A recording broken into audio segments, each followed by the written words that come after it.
My name is John. Welcome back to another Gamester81 episode. In this show, I'll be reviewing the newest homebrew for the NES. This game is called 8-Bit Christmas 2011. I got this at a website called retrousb.com. It's RetroZone is the company. I've been a customer of RetroZone for a while now, and actually this is my third year in a row I've done reviews over their Christmas games. They started, I believe, in 2008 doing it. I picked up the 2009 edition, and that was kind of a snowball fight version. I did a review a long time ago, back in 2009, on that game. Last year I did 8-Bit Christmas 2010, where you're Santa Claus, you're going through these chimneys, and that was a cool game. This one is a brand new, the newest version, and every year is different. And actually this year they had 16-Bit Christmas for the Super Nintendo. I decided to pass on that.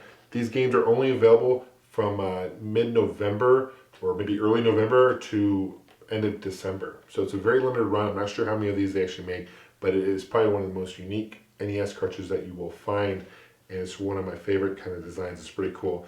So I wanted to say happy holidays and Merry Christmas to all you guys, and let's take a closer look.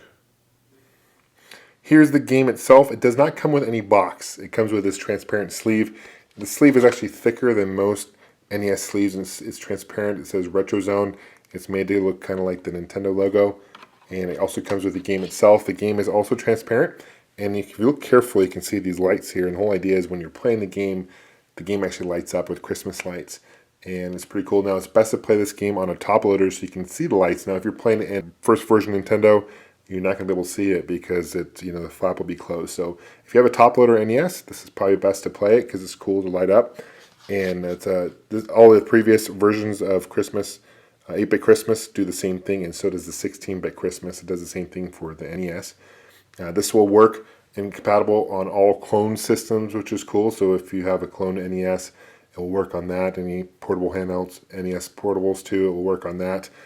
And on the back, nothing really too special, but one cool, interesting feature about this particular version this year is they have a fireplace, which is cool. So when you're at the main menu, and I'll show you in a second, it actually has a fireplace, which is neat. And let's see here, this also comes with a Christmas card. And it has a model holding some NES cartridges. No, she does not come with the game. It'd be nice if she did, but this is it's cool anyway. And it has a nice, on the back, you have produced by RetroZone, some Christmas pictures on the back of presents. You also have the option to do a personal message. So when you order this on Retro USB, you can do a personal message. Now, every year previous to this, I did a special message. It costs a little bit extra to do that. I decided to pass on that this year because I've done it before. But it takes a little bit longer to do that as well. But also that message would appear on this card. But it's Happy Holidays, and it talks a little about the game and has instructions and all that good stuff. So without any further ado, let's take a closer look at some of the gameplay.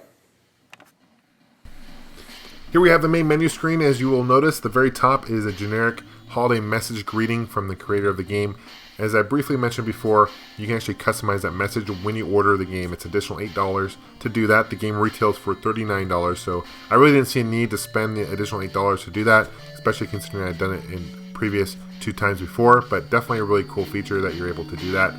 This has got a fireplace. It looks really cool. There's 3 brand new Christmas songs in this edition, and the music in this game is okay. I really actually prefer the Christmas songs in previous 2 versions prior to this, but definitely a cool feature, and you can actually change those songs by pushing A and B during the main menu screen. The gameplay for 8-Bit Christmas 2011 is very similar to one of my favorite Atari arcade games, which is Warlords, and there's 4 players, and you have 3 opponents. The object is to bat the ball around, protect your base while destroying your opponent's base, and by doing that you hit the ball into the bricks, and you destroy enough bricks you gain access to their fireplace, and once you destroy their fireplace, then they're done and they're gone out of the equation, and the last man standing wins. There is no point total in this game. There is no lives in this game. It's you're 1 life, you're done, and then it repeats. I'm playing this game on my Generation Next NES clone console. I prefer this console because it has the AV out, while the top loader NES Model 2 does not have an AV out. It has an RF out, so the picture quality is a little bit better. But this will work on all or most NES clones. It will also work on PAL Nintendo systems and clones, so that's a huge plus, the fact that it works on a whole bunch of different Nintendo systems. There are 4 different stages in the game. Each stage is unique, and oftentimes when you're in a stage like this where you're 2 players on each side of the screen, oftentimes the balls get stuck on one side of the screen and won't go across. And I've sat there for like minutes waiting for the ball to cross, and they don't. And if that happens, you basically have to reset the game. So it's very frustrating. I think the play dynamics are kind of broken in that regard. Also notice when I'm playing single player, even though this game is, you can play up to 4 players if you have the adapter, which can be a nice feature, that I'm playing as 2 people at one time. I'm playing as the red, I'm playing as the yellow paddle. And every time the ball hits the yellow paddle, the music gets all glitched out and sounds kind of weird. I wasn't sure, that kind of confused me a lot. So I really didn't like that aspect. But I do like the fact that the balls do change colors when you do hit the paddle, so you know which enemy hit the ball last, which is unique.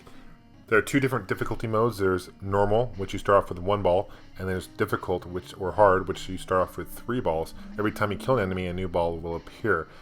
You can also grab the ball by holding A or B, and you can release it and throw it at your enemy, which adds kind of a nice strategic strategy to this game. However, overall, this game doesn't really have too much replay value. It's a cool game to have because it's a limited edition holiday special, and it will never be produced again outside of the month or 2 that it's made.